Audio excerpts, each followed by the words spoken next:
Pozdrav Jarče, kako si? Dobrodošao u svoje čitanje. Gledaj, nisi ovdje došao slučajno. Osjećam da danas postoji nešto snažno što trebaš znati.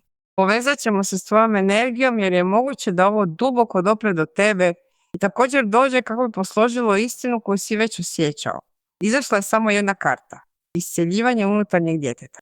Gledaj, ova karta ne dolazi iz klasičnog tarota, djeluje više kao proročište. Vrlo izravna poruka tvom emocionalnom svijetu. Osjećam da je ovo za tebe, Jarče, iznimno važno jer ti si znak koji često nastavlja dalje, nastavlja, ispunjava, rješava, odoljeva. Ali se ne zaustavlja uvijek. Pogledaj kako stara rana usmjerava određene odluke. Iseljivanje unutarnjeg djeteta ti poručuje da postoji dio tebe koji još uvijek reagira na temelju starih zahtjeva, na temelju potrebe za dokazivanje, na temelju straha da nisi dovoljno dobar. I pripazi, jer ovo može utjecati na ljubav, posao, novac. U ljubavi je moguće da privlačiš veze u kojima se moraš previše truditi kako bi osjetio sigurnost. Također je moguće da se zatvaraš, da ne pokazuješ u potpunosti ono što osjećaš iz straha da nećeš biti zbrinut onako kako trebaš. Na poslovnom planu osjećam da ovdje postoji umor, velika odgovornost. Veliki teret i unutarnji glas koji od tebe traži sve više i više, kao da bi te odmor činio krivim. Ne, upravo suprotno. Iscjeljivanje znači dati si dopuštenje da na kratko spustiš gard. S novcem ova karta od tebe traži da preispitaš taj strah od oskudice, ako još uvijek djeluješ iz stare neimaštine, iako se tvoja stvarnost danas već mijenja. Jer jedno je biti odgovoran, a sasvim nešto drugo živjeti u stanju pripravnosti. Ova karta od tebe traži da budeš blaži prema sebi, da drugačije razgovaraš sa sobom, da se drugačije brineš o sebi. Osjećam da kada iscijeliš taj korijen, mijenja se tvoj način voljenja, rada i primanja. Zapamti da je ovo generalizirano čitanje za cijeli znak. Ako želiš osobno čitanje samo za sebe, možeš ga zakazati na mojoj stranici carlotarot.com. Poveznica se nalazi ovdje u videu, a također i u pričvršćenom komentaru. I osjećam da ovo tek počinje. Postoji nešto vrlo važno što se potvrđuje za tebe. Ostani sa mnom do kraja jer postoji poruka koja je upravo za tebe. Pazi, prva karta je toranj. Impresivno, Jarče. Kada izađe toranj, karte označavaju raskid sa strukturom koja se više nije mogla održati. A ovo je vrlo karakteristično za tvoju energiju jer ti si zemljani znak, znak strukture, kontrole, reda, građenja korak po korak. Dakle, kada se pojavi toranj, ono što se pokreće nije mala stvar. Pomiče se temelj, pomiče se uvjerenje, pomiče se način življenja, odnosa, rada ili očekivanja. Osjećam da ovdje postoji nešto što je već pokazivalo pukotine, ali možda si to održavao iz odgovornosti, navike, straha od promjene ili čak zato što si mislio da će se to posložiti ako izdržiš još malo. Ali ne, toranj se ne pojavljuje da te kazni, pojavljuje se da te oslobodi nečega što za tebe više nije bilo istinito. To može biti u ljubavi, jasno. Veza u kojoj se više ne može glumiti stabilnost, dinamika u kojoj si davao previše ili gdje si nosio emocionalni teret oboje. Također je moguće da ovdje nije riječ o konačnom prekidu za sve, već o snažnom razgovoru, istini koja izlazi na vidjelo, nečemu što se napokon naziva pravim imenom. Iako boli, bilo je potrebno, vidim to i na poslovnom planu. Može se raditi o promjeni posla, otkazu, razočaranju tvrtkom ili jednostavno spoznaji da to mjesto više ne predstavlja ono što ti danas jesi. A za neke od vas ovo može govoriti čak i o unutarnjoj strukturi, ne o nečemu vanjskom, već o tvom načinu samonametanja zahtjeva, tvom načinu razmišljanja da vrijediš samo ako proizvodiš, ako ispunjavaš, ako nosiš sve na svojim leđima. Toranj dolazi da to slomi. I da, može djelovati snažno, može djelovati naglo, ali ja bi ti rekla da se ne bojiš kretanja, jer ponekad život ukloni ono što je lažno kako bi ti vratio ono što je istinito. Ponovit ću ti, život uklanja ono što je lažno kako bi ti vratio ono što je istinito. Sada, sljedeća karta je 3 mača i ovdje je rana, ovdje je pogođeno srce, ovdje je razočaranje, tuga, žalovanje, emocionalna istina koja se više ne može skrivati. Dakle, toranj ne govori samo o vanjskom padu, on govori o nečemu što te boli i to jako. Može biti riječ o izdaji, odbijanju riječi koja te obilježila ili nakupljanju tuga koje si šutke čuvao. Jače, ti često patiš u tišini, izvana ostaješ čvrst, ali iznutra proživljavaš jako puno i ova karta mi to potvrđuje. Osjećam da postoji stara rana koja se aktivira onim što se sada događa. Zato je na početku izašlo iscjeljivanje unutarnjeg djeteta, jer ovo što danas boli nije počelo danas. Ovo dotiče stariju, dublju, osjetljiviju nit. U ljubavi 3 mača mogu označavati razdvajanje, razočaranje, u nekim slučajevima ljubavne trokute ili jednostavno bol zbog prihvaćanja da ti netko nije mogao pružiti ono što si očekivao. Također je moguće da druga osoba prolazi kroz vlastiti kaos i da to utječe na tebe jer si htio graditi, htio si nešto jasno, htio si mir, a nisi ga pronalazio. Na poslu ovo može biti vijest koja te pogađa, osjećaj da te ne cijene dovoljno, osjećaj da sve što si učinio nije bilo prepoznato ili spoznaje da projekt nije napredovao onako kako si želio.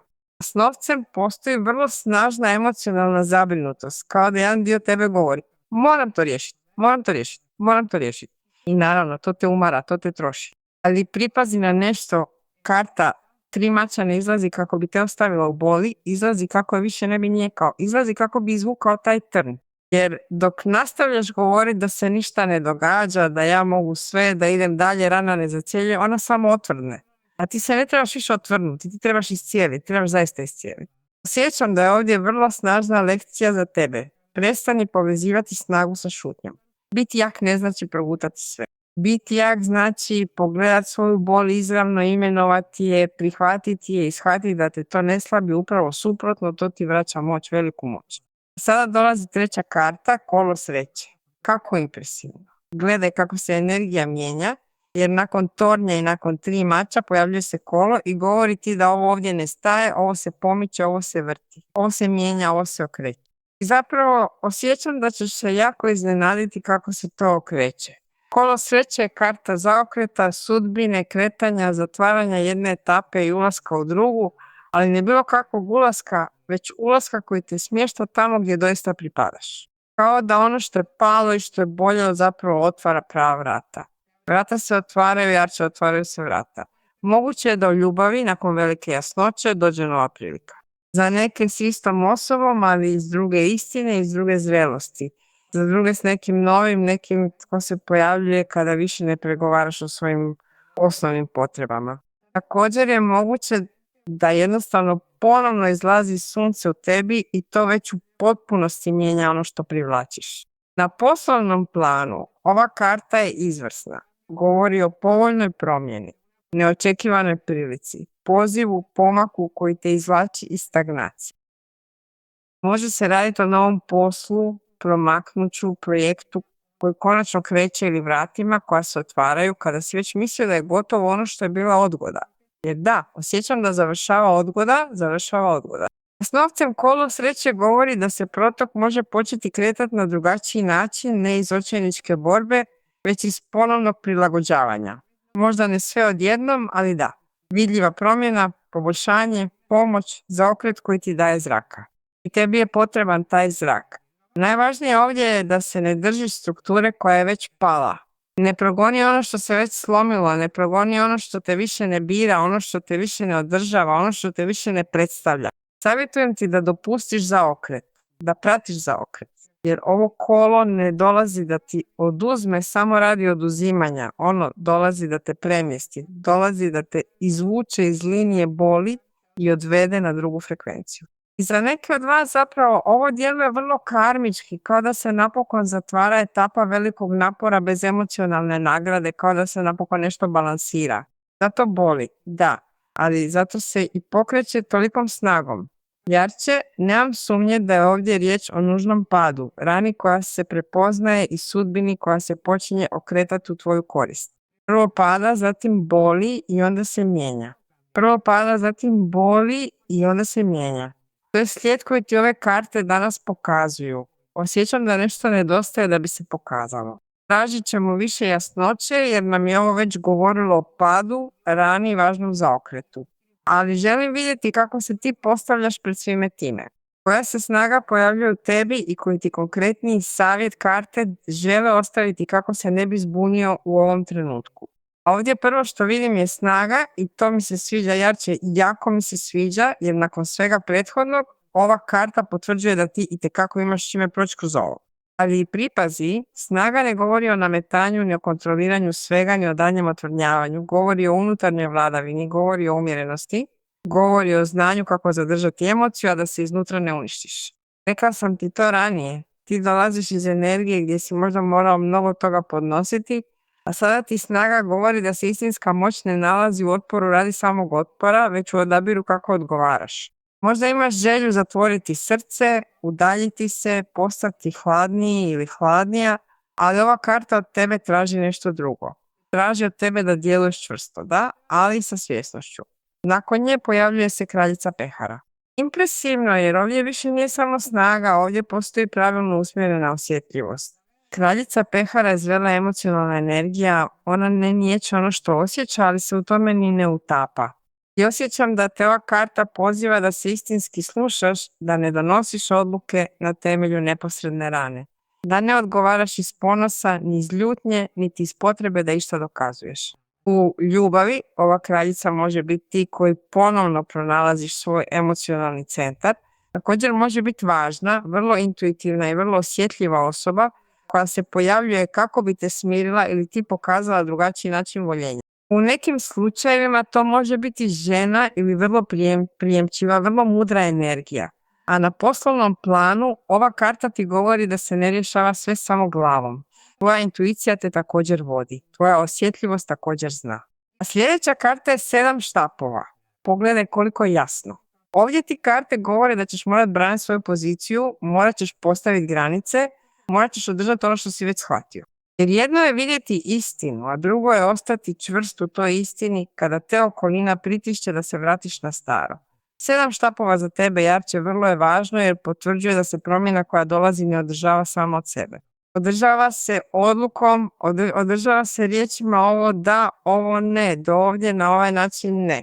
To može biti s partnerom, s obitelji na poslu, može biti čak i s tvojim vlastitim navikama, ali postoji nešto što više ne smiješ dopuštati. Dakle, pogledaj slijed kako je lijep i snažan. Snaga ti govori da to možeš, kraljica pehara ti govori da se slušaš i brineš o sebi. A 7 štapova ti govori da zauzmeš stav. Drugim riječima, prvo se reguliraš iznutra, zatim slušaš svoju emocionalnu istinu i na kraju je braniš. To te vodi na drugo mjesto, to omogućuje da zaokret kola sreće zaista zaigra u tvoju korist. Osjećam da se ovdje potvrđuje nešto vrlo jasno. Ne gubiš moć, ti je vraćaš. Ne gubiš stabilnost, ti stvaraš jednu istinitiju. A to, Jarče, mijenja sve. Dobro, Jarče, idemo vidjeti što ti anđeli ostavljaju kao konačan savjet. Osjećam da ovdje postoji jednostavna, ali vrlo duboka poruka za tebe, a karta koja izlazi je zahvalnost je bogatstvo. Kako lijepa poruka. Gledaj, govori ti da svakodnevna zahvalnost otvara put tvojoj obilnosti, ne samo novcu, već i miru, ljubavi, prilikama, blagostanju.